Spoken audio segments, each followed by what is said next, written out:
నమస్కారం అండి. మనది వచ్చేసి ఎస్ఎస్వి న్యాచురల్ ఫార్మింగ్. గత 13 సంవత్సరాల నుంచి నేను ప్రకృతిని అనుసరిస్తున్నాను.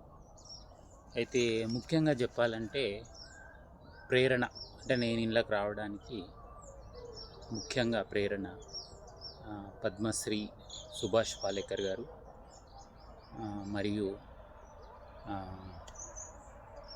మసునోబు తుకువోక సార్ గారు. వీరికి నేను శిరస్సు వంచి పాదాభివందనం చేస్తున్నాను. ఎందుకంటే నాలో ప్రేరణ మొదలైంది వారి ద్వారా. ఇంకా ముఖ్యంగా మన ప్రకృతి వ్యవసాయాన్ని 2 తెలుగు రాష్ట్రాల్లో ఇంకా అనేక ప్రాంతాల్లో విస్తృతంగా ప్రచారం చేస్తున్నది ముఖ్యంగా మన విజయరామ్ గారు. వారికి కూడా నా వందనం. మనకు పాలేకర్ గారు కానీ మసునో పుకువోక గారు కానీ ప్రకృతి నుంచి జ్ఞానాన్ని సంపాదించి వాళ్ళు ఇంప్లిమెంట్ చేసి మనకు అందించారు. కాబట్టి మనకు వచ్చేసి గురువు ఎవరన్నా ఉన్నారు అంటే అది కేవలం ప్రకృతే గురువుగా నేను భావిస్తాను. అయితే మనము ప్రకృతి వ్యవసాయ పాఠశాల అని పెట్టాము. చాలామందికి డౌట్ ఏంటంటే మీరు పాఠశాల పెట్టారు, ఇక్కడ గురువు ఎవరు అని చాలామంది అడిగారు. దానికి సమాధానం ఏమంటే ఇక్కడ గురువు ప్రకృతే. మేమంతా కూడా గత 13 సంవత్సరాల నుంచి ప్రకృతి ఇచ్చే జ్ఞానాన్ని తీసుకొని ఇంప్లిమెంట్ చేసి దాన్ని ఇతరులకు చెప్తున్నాం. ఇలా మన పాఠశాలలో ముఖ్యంగా బోర్ రీఛార్జ్లు కానీ తాగడానికి వాననీటి సంరక్షణ అట్లనే మొక్కలను ప్రకృతికి ఎంత స్కోప్ ఇస్తున్నాం అంటే ఎంత అవకాశం ఇస్తున్నాం అంటే మన ప్రమేయం చాలా మితంగా ఉండి 99% ప్రకృతికి అంటే ప్రకృతే చేసేటట్టు మనము చూసుకుంటున్నాం. ముఖ్యంగా చెప్పాలంటే అంటే అవకాశం ఇస్తున్నాం. ప్రకృతి వ్యవసాయంలో గురువు గురించి చెప్పాలంటే ఇప్పుడు నేను 13 సంవత్సరాలు చేసినా అనుకుందాం, ఇంకొక 20 సంవత్సరాలు 30 సంవత్సరాలు చేసినా కానీ ప్రకృతి నుంచి నేను కేవలం అనువంత మాత్రమే జ్ఞానాన్ని సంపాదించుకుంటాను. కేవలం అనువంత మాత్రమే. అంటే ప్రకృతి అనేది అనంతంలో నీ జీవితం 10 జన్మలెత్తినా నువ్వు ఏం మాత్రం తీసుకోలేవు పూర్తి పరిజ్ఞానాన్ని, అంటే పూర్తి జ్ఞానాన్ని. అంటే ఇక్కడ ఏమవుతుంది అంటే ఇప్పుడు నేను అనుకుందాం ఒక 40 ఏళ్ళు వేసేసి నేను మొత్తం ప్రకృతి అంతా నేను జ్ఞానాన్ని తీసేసుకున్నాను, ఇక నేనే గురువుని అనుకుందాం. సపోజ్ అనుకుంటే నా జ్ఞానం అక్కడికే క్లోజ్ అయిపోతుంది. ఇంకా నేను ఏమీ తీసుకోలేనిగా, అంటే జ్ఞానాన్ని రిసీవ్ చేసుకునే కెపాసిటీ నేను కోల్పోతాను. అంటే నాకు అహం వచ్చేసినట్టే. అంటే ఒక రకంగా అంటే నా ఫీలింగ్ అది. ఎప్పుడైనా కానీ మనము శిష్యులుగానే ఉంటాం. 100 సంవత్సరాలు చేసినా శిష్యులుగానే ఉంటాం. ఇంకొక విషయము, మనం ఒకరినే అనుకుందాం. అయితే నేనేదైతే జ్ఞానాన్ని ఆర్జించిన అనువంతా ప్రకృతి వ్యవసాయం అక్కడే ఆగిపోయి అది విస్తరించదు. ఎప్పుడైనా కానీ మనము ప్రకృతి నుంచి తీసుకున్న దాన్ని అంకితము ప్రకృతికే ఇవ్వాలి. ఫస్ట్ ఆఫ్ ఆల్ నేనొక్కడిని ప్రకృతిలో నుంచి అనంతం నుంచి ఒక అణువు తీసుకున్నాం అనుకున్నాం. అలాగనే నాలాగా ప్రకృతిని అభిమానించే ప్రకృతి వ్యవసాయం చేస్తున్న రైతులు మనకు తెలియకుండా చాలామంది ఉన్నారు అనేక ప్రాంతాలలో. మనము వాళ్ళను ఇన్వాల్వ్ చేసుకొని వాళ్ళ నుంచి ఇట్లా అణువు కలిసేసి ఒక సముద్రంలాగా మనం సృష్టించుకొని ఏదైతే ప్రకృతి ఇచ్చిన జ్ఞానాన్ని మనం ఇంప్లిమెంట్ చేసి వచ్చిన రిజల్ట్ కొన్ని వందల వేల మంది ఉత్తమమైన రైతులను, ప్రకృతికి ఎక్కువ అవకాశం ఇచ్చి రిజల్ట్ ఇచ్చిన రైతుల ఫలితాలను, ప్రకృతి ఇచ్చిన జ్ఞానాన్ని మనము రాబోయే వాళ్లకు అందించగలిగితే చాలా అద్భుతమైన ఫలితాలు ఉంటాయి. చాలామందికి డౌట్ ఏంటంటే ఈ మధ్య అడిగిన కొందరు ప్రకృతి వ్యవసాయం చేసే రైతులు కూడా అడిగారు ఇక్కడ మనకు రాయలసీమ నుంచి. వాళ్ళు అడిగిన క్వశ్చన్ ఏంటంటే మామిడి పూత వచ్చింది, మేము కషాయాలు అంటే ప్రకృతి వ్యవసాయంలో కషాయాలు స్టార్ట్ చేసాము, మీరేం కొట్టరు, మీకు అవసరం లేదు. ఎట్లా అంటే ఎట్లా మీరు దాన్ని ప్రొటెక్ట్ చేస్తారంటే, అసలు నేనేం ప్రొటెక్ట్ చేయాల్సింది ఏముంది, ప్రకృతి ఉంది కదా. అయితే దానికి నేను సమాధానం ఏం చెప్పానంటే, ప్లెయిన్ ల్యాండ్ నేను వచ్చినప్పుడు ఒక చెట్టు పెట్టాను. ఒక చెట్టు పెట్టినప్పుడు ఆహారం అన్నట్టు, ఒక జీవికి ఆహారం. చెట్టు పెట్టగానే ఆకులు తినడానికి ఒక జీవి వచ్చింది అనుకున్నాం. అంటే మన ప్రయాణం అంతా ప్రతి జీవిది, మనదనే కాదు, ప్రతి జీవిది కూడా ఆహారం ఎక్కడైతే ఉంటుందో అక్కడికి ప్రయాణం జరుగుతుంది. అయితే ఆకు పెట్టగానే ఒక పురుగు వచ్చింది. ఆ ఆకును తినడానికి ఆ పురుగు వచ్చింది. ఆ పురుగును తినడానికి ఇంకో పురుగు వచ్చింది. అంటే ఆహార వేటలో ప్రకృతిలో సహజం ఇదేంటంటే, ప్రకృతి ఒక న్యూట్రలైజేషన్ చేస్తుంది. అంటే అన్నిటికీ అవకాశం ఇస్తుంది మితంగా, ఏది కూడా ఒకటే కాకుండా.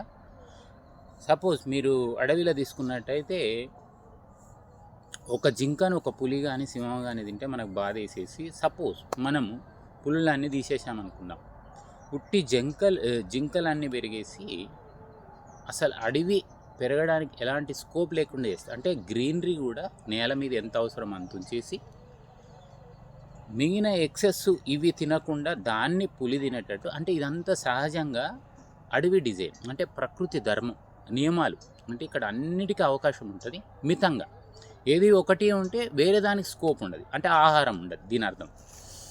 అయితే ఎప్పుడైతే మనకు ఒక పురుగును తినడానికి ఒక పురుగు వచ్చేసింది, ఒకవేళ మనం అనుకుందాం ఆ పురుగు సహజంగా నేచర్ కంట్రోల్ చేసింది అనుకుందాం. నేను తొందరపడేసి అరే ఈ ఆకు పాడైపోతుంది స్ప్రే కొట్టాను అనుకుందాం. సపోజ్ ఇన్ కేస్ ఏదైనా కానీ స్ప్రే కొడితే ఏదైతే ఆ పురుగుని తినే, అంటే ఇందులో వెజ్ నాన్ వెజ్, సపోజ్ ఆకు తినేది వెజ్ అనుకుందాం, నాన్ వెజ్ ఏమో ఆ పురుగుని తినేది అనుకుందాం.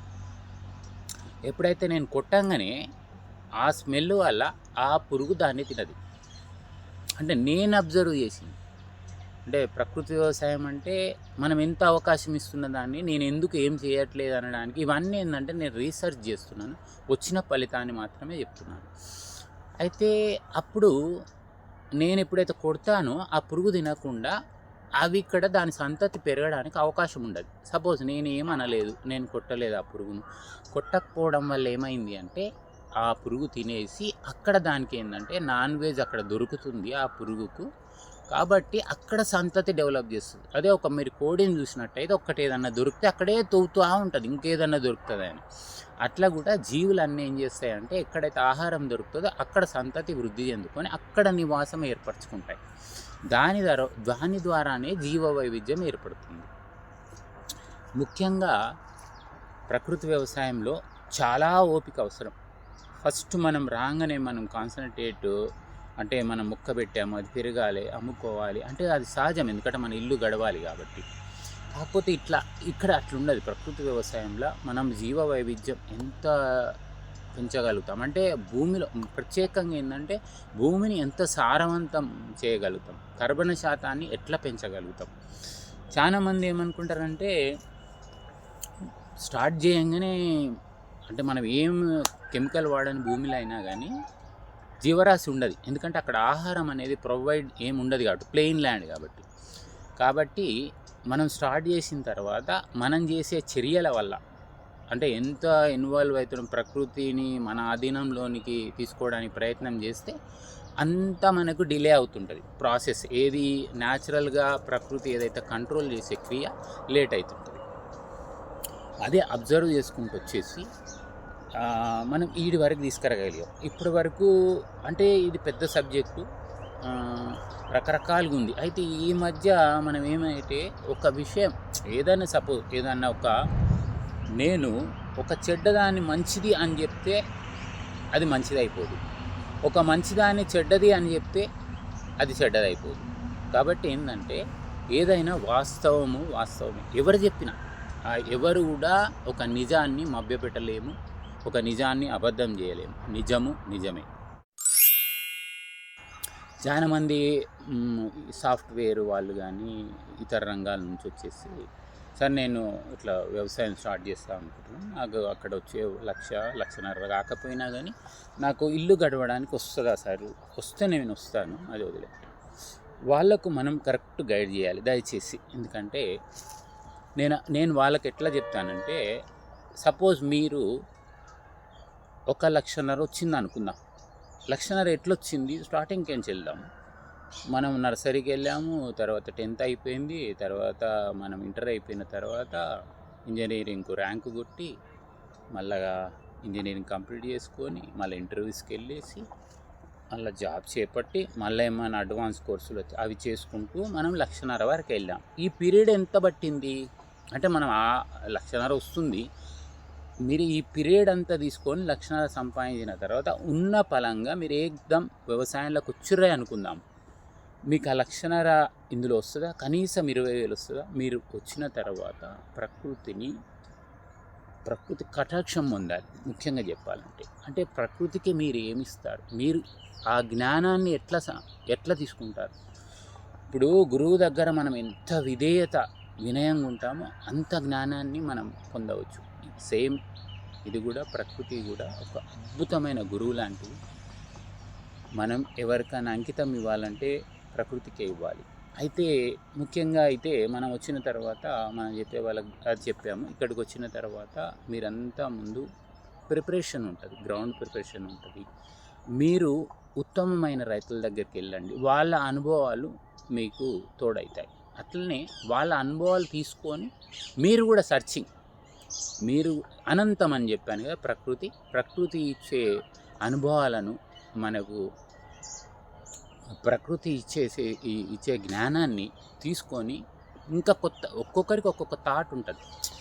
అదే అద్భుతం, మనుషులల్లో అద్భుతం. ఒక్కొక్కరు ఒక్కొక్క కోణం నుంచి ఆలోచిస్తారు. అందరూ మంచి వాళ్ళే, ఇక్కడ చెడ్డవాళ్ళు ఎవరు ఉండరు. అయితే మనం ఆ జ్ఞానాన్ని తీసుకొని మనకున్న పరిధిలో, మనకున్న వ్యవసాయంలో, మనకున్న శక్తి మేర మనం చేయగలిగితే అద్భుతమైన ఫలితాలు ఉంటాయి. అయితే ఆ విధంగా మనం చెప్తాము. అయితే మీరు ఎప్పుడైతే డబ్బులు రావాలని ఆశపడితే మాత్రం రావు. చెప్పేది ఏంటంటే ఒకటే, వాళ్ళకు ఉన్న పలంగా వదులుకోకుండా ఒక గోల్ పెట్టుకోండి. మీరు పెద్ద ఇల్లు, పెద్ద కారు, అది గోల్ కాకుండా సేవింగ్, మీరు ఎంత వీలైతే అంత సేవ్ చేసుకొని మీకు నెలకు ఇంటికి వచ్చే అవసరాలకు ఎంత కావాలో అది తీసుకొని మీరు వ్యవసాయంలోకి వచ్చేసి ఫస్ట్ వ్యవసాయాన్ని, ప్రకృతిని అర్థం చేసుకోవడానికి ట్రై చేయండి. ఒక అద్భుతమైన జీవన విధానం ఏదైనా ఉంది అంటే ప్రకృతి వ్యవసాయం. ఆ జ్ఞానాన్ని తీసుకోండి, మీకు ఫుల్లీ సాటిస్ఫై ఉంటుంది. అండ్ ఇప్పుడు నేను గత 13 సంవత్సరాల నుంచి అనుభవిస్తున్నది ఏంటంటే, దీనికి మించిన మార్గం ఇంకోటి లేదు. వ్యవసాయానికి మించింది ఆల్టర్నేట్ అనేది భూమి మీద లేదు నా దృష్టిలో. ఒక అద్భుతమైంది వ్యవసాయం. అంటే ఇంకా అనేక టాపిక్స్ ఉన్నాయి, వ్యవసాయం ఎందుకు చేయాలి ఏందనేది. అయితే మీరు వచ్చేసి మీకు ఆర్థికంగా వస్తుంది నెలకింత అంటే, దీన్ని నిలదొక్కున్న తర్వాత డబ్బులు కూడా వస్తాయి. ఇప్పుడు నేను వచ్చింది ముఖ్యంగా ఒక రకంగా చెప్పాలంటే, ఫస్ట్ దిగేటప్పుడే నేను 10 సంవత్సరాలు నాకు అవసరం లేదని వచ్చాను. నాకు జ్ఞానం కావాలి, ప్రకృతి నుంచి జ్ఞానం కావాలి, ఆరోగ్యం కావాలి, నా వల్ల ఎంతో కొంత మేలు జరగాలి ప్రకృతి. అదే నా కాన్సెప్టు, దాని గురించి వచ్చాను. ఇప్పటి వరకు ప్రయాణం జరిగింది. ఇక కూడా నేను రీసెర్చ్ చేసుకుంటూ వస్తూనే ఉంటాను. నా పని ఏంటంటే, ఇక్కడ వచ్చిన దాన్ని అమ్ముకోవడం కాదు, వచ్చిన వాళ్ళకి ఇవ్వడం, లేదంటే కోళ్ళకి వేయడం, లేకపోతే భూమికి, ఆవులకు ఇది ఇస్తుంటాను. ఎందుకంటే నేను ఎప్పుడైతే బయట వెళ్తానో నా ఉద్దేశం అంటే నా టైం వెళ్ళిపోతుంది. ఇప్పుడు నన్ను కూడా చాలామంది అప్రోచ్ అయ్యి మీరు కన్సల్టెంట్ లెక్క చేయండి అంటే, అతి కష్టం మీద ఒక ఫామ్ ఒప్పుకున్నాను. పాపం వాళ్ళు చాలా మంచి వాళ్ళు అడగడంలో ఒక్క ఫామ్ చేశాను. వాళ్ళు చాలా హ్యాపీ, డబ్బులు కూడా ఇచ్చారు. దాన్ని బేస్ చేసుకొని చాలా పొలాలు వచ్చాయి, అంటే చేయమని కన్సల్టింగ్ లాగా. కానీ నేను ఒప్పుకోలే. అంటే నా ఉద్దేశం డబ్బులు సంపాదించడం కాదు కాబట్టి నేను మళ్ళీ అన్నీ వదులుకొని, అంటే ఒకటే సంవత్సరం 12 రోజులు వెళ్ళాను. సంవత్సరానికి 12 రోజులు మాత్రమే వెళ్ళాను. తర్వాత అన్నీ క్లోజ్ చేసేసుకుని, అది కూడా నేను క్లోజ్ చేసుకుని, నేను చాలా వచ్చినా కానీ నేను రాను, నాకు వ్యవసాయం ముఖ్యం. నేను ఇంకా ప్రకృతి నుంచి అనేక అనుభవాలు నేర్చుకోవాలి, దాన్ని ఇంప్లిమెంటేషన్ చేయాలి, వచ్చిన దాన్ని నలుగురికి పంచాలి. అది నా ఉద్దేశం. ఈ ఉద్దేశపూర్వకంగా నేను ఎవరిని వ్యక్తిగతంగా నాకు ఎవరు శత్రువులు లేరు, ఎవరిని నొప్పించను కూడా. ఎందుకంటే మనం బాధపడాలి కానీ వేరే వాళ్ళు ఎవరు బాధపడద్దు. ఒక మంచిదనే చెప్దాం. ఏదైనా లోతుపాట్లు ఉన్నది, లోతుపాట్లు చెప్తేనే ఎవరైనా కానీ దాని గురించి తప్పులేదుగా. ఒక మంచిది నువ్వు చెడ్డ చెప్పినా అది కాదు కదా. మంచి అంతిమంగా ఏంటంటే మనం ఎప్పటికీ విద్యార్థి దశలోనే ఉంటాం. మనం ఎంత నేర్చుకున్నా ఒదిగే ఉందాం. ప్రతి ఒక్కరు కూడా ప్రకృతిని గురువుగా అనుకొని వస్తే మాత్రం అద్భుతమైన ఫలితాలు వచ్చే ప్రకృతి వ్యవసాయ ఎవరైతే చేయాలనుకొని వచ్చే వాళ్లకు మన అతి ఉత్తమమైన ప్రకృతి నుంచి మనం ప్రసాదించుకున్న జ్ఞానాన్ని యథావిధిగా ఇద్దాం. వీలైతే ప్రకృతికి దాని పని తాను చేసుకోవడానికి ఎక్కువ స్పేస్ ఇద్దాం. మీరు ఎంత స్పేస్ తక్కువ ఇస్తే అంత శ్రమ పడాల్సి ఉంటుంది ప్రకృతిలో. నెక్స్ట్ టాపిక్ వచ్చేసి మనకు ఒకటి పుణ్యము, మోక్షము. అంటే ఇందులో అవి సాధ్యము, ప్లస్ అది ఎట్లా అనేది అదొకటి మాట్లాడుకుందాం. నాకున్న ప్రకృతి ఇచ్చిన జ్ఞానం ప్రకారం దాని గురించి మాట్లాడదాం టాపిక్. ఇంకొక టాపిక్ వచ్చేసి ఆరోగ్యాన్ని ఎలా సంపాదించుకుందాం. అంటే మన శక్తి ఇప్పుడు 30-40 ఏళ్ళకే శక్తిహీనులుగా అవుతున్నాం. శక్తిని ఎట్లా సంపాదించుకోవచ్చు, మన ఆరోగ్యాన్ని రివర్స్ ఎట్లా చేసుకోవచ్చు. ఇంతకుముందుకు ఎట్లయితే మనము పరిపూర్ణ ఆరోగ్యంగా ఉన్నామో అట్లా ఎట్లా మనము సమకూర్చుకోవచ్చు అనేది నెక్స్ట్ టాపిక్. అయితే ఈ 2 టాపిక్లో ఏది మనకు ఇంపార్టెంట్ ఈ రెండిట్లా అని మీరు కామెంట్ చేయగలిగితే దాని గురించి మాట్లాడదాం. ముఖ్యంగా ఏదైతే నేను ప్రకృతి గురువు అన్నాను దానికి మీరు అభిప్రాయం చెప్పండి. మనందరికీ కూడా ప్రకృతి అంటే ఇష్టము కాబట్టి మనము ప్రకృతి గురువు అనడానికి ఎవరు కూడా నాకు తెలిసి తప్పు పట్టరని అనుకుంటున్నాను.